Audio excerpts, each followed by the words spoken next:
Hello বন্ধুরা, আমি চলে এসেছি আবার একটা নতুন ভিডিও নিয়ে। আজ আমি আপনাদেরকে বৃদ্ধ ভাতা কীভাবে ফর্ম ফিল আপ করতে হয়, বার্ধক্য ভাতা। দেখুন, ওল্ড এজ পেনশন কীভাবে ফর্মটা ফিল আপ করবে সেটা আমি আপনাদেরকে আগে করে দেখাবো।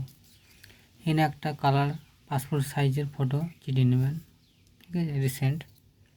প্রথমে কী আছে দেখুন, পার্সোনাল ডিটেলস। এখানে কী করবেন, অ্যাপ্লিক্যান্ট নেম মানে যার নামে হবে। ধরুন এর নাম হচ্ছে শুভদীপ দে। যদি মিডিল নাম থাকে দিতে পারেন, কুমার কোনো চন্দ্র থাকলে দেবেন, নাহলে দেওয়ার দরকার নেই। এখানে ফার্স্ট নেম, এখানে লাস্ট নেম দেবেন। ইংরেজিতে বলবেন ক্যাপিটাল লেটার। তারপর জেন্ডার বলছে ছেলে না মেয়ে না দাঁড়া। ছেলে হয়, এটা ছেলের জন্য করা হচ্ছে। তাদের যেসব পুরুষদের বয়স 60 বছরের ঊর্ধ্বে। এবার মেল, রাইট চিহ্ন দেবেন। ডেট অফ বার্থ, কত সালে জন্ম।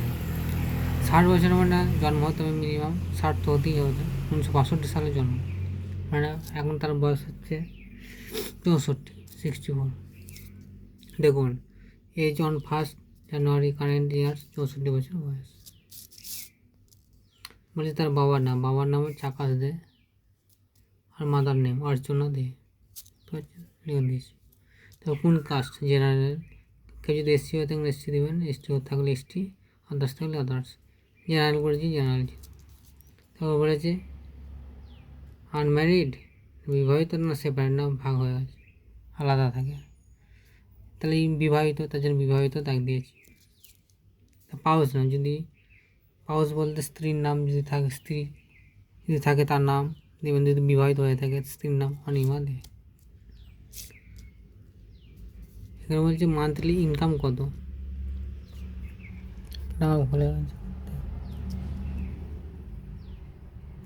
মান্থলি ইনকাম বলেছে, অ্যানুয়াল না, মান্থলি ইনকাম 4,000 3,000 টাকা ধরুন।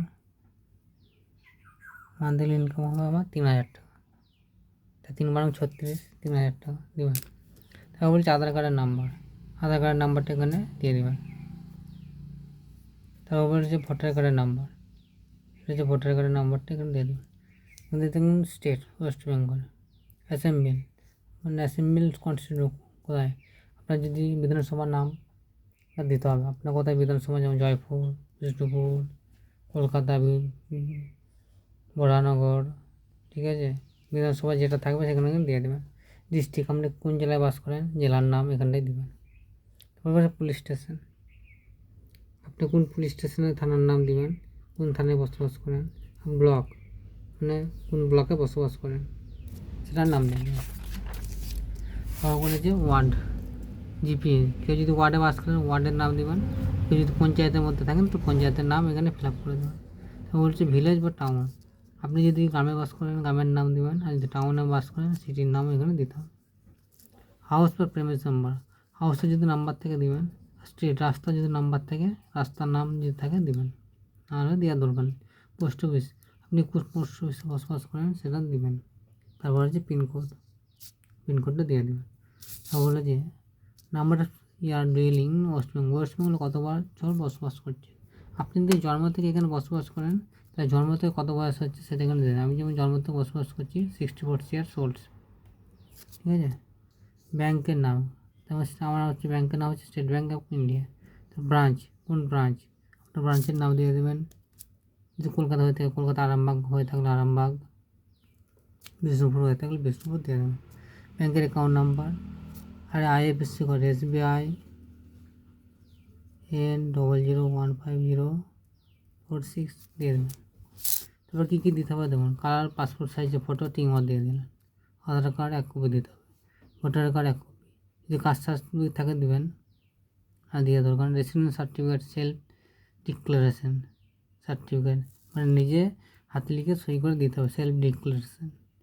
আর ইনকাম সার্টিফিকেট, সেলফ ডিক্লারেশন, মানে সেলফ ডিক্লারেশন বলতে দরখাস্ত লিখে আপনাকে জমা দিতে হবে, সেলফ ডিক্লারেশন মানে। আর পাসবুক, ব্যাংকের পাসবুক একটা দিতে হবে, তাহলে হয়ে যাবে। এখানে কী কী আছে দেখুন, সেলফ ডিক্লারেশন। আপনি যদি আগে ওল্ড পেনশন পেয়ে থাকেন তাহলে ইয়েস করবেন, রাইট চিহ্ন দেবেন। যদি মহিলা হয়ে থাকে বিধবা ভাতা তাহলে বিধবা ভাতা রাইট চিহ্ন দেবেন। যদি হ্যান্ডিক্যাপ হয়ে থাকে, হ্যান্ডিক্যাপ কিছু সাহায্য পান তাহলে এখানে রাইট ক্লিক করবেন। আর বলছি উইডো পেনশন মানে বিধবা ভাতা পেয়ে থাকেন, রাইট রাইট চিহ্ন দেবেন। মানবিক পেনশন যদি পেয়ে থাকেন রাইট চিহ্ন দেবেন। আর লোক পোষা প্রকল্প যদি পেয়ে থাকেন দেবেন। ফিশারম্যান ওল্ড পেনশন যদি পান রাইট চিহ্ন দেবেন। আর ফার্মার ওল্ড পেনশন যদি থাকেন কৃষক। আর artisan weaver old pension artisan শিল্পীরা যদি পেয়ে থাকেন ওল্ড দেবেন, রাইট চিহ্ন দেবেন।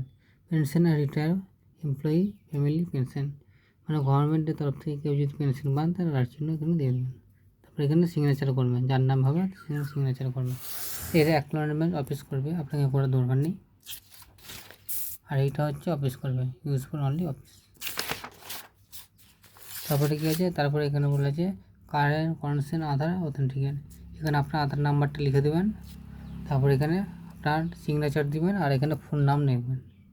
এখানে সিগনেচার, এখানে ফোন নাম লিখবেন। এরকম বাংলা এখানে আধার নাম্বারটা লিখবেন, ইংরেজিতে আধার নাম্বারটা লিখবেন, ঠিক আছে। এখানে সই করবেন আর এখানে ফোন নামটা লিখে দেবেন। তাহলে আপনার বার্ধক্য ভাতা ফর্মটা জমা হয়ে যাবে। দেখুন ওল্ড এজ পেনশন। তাহলে এখানে আপনাকে পাসপোর্ট সাইজ ফটো, আধার কার্ড, ভোটার কার্ড, কাস্ট যদি থাকে দেবেন।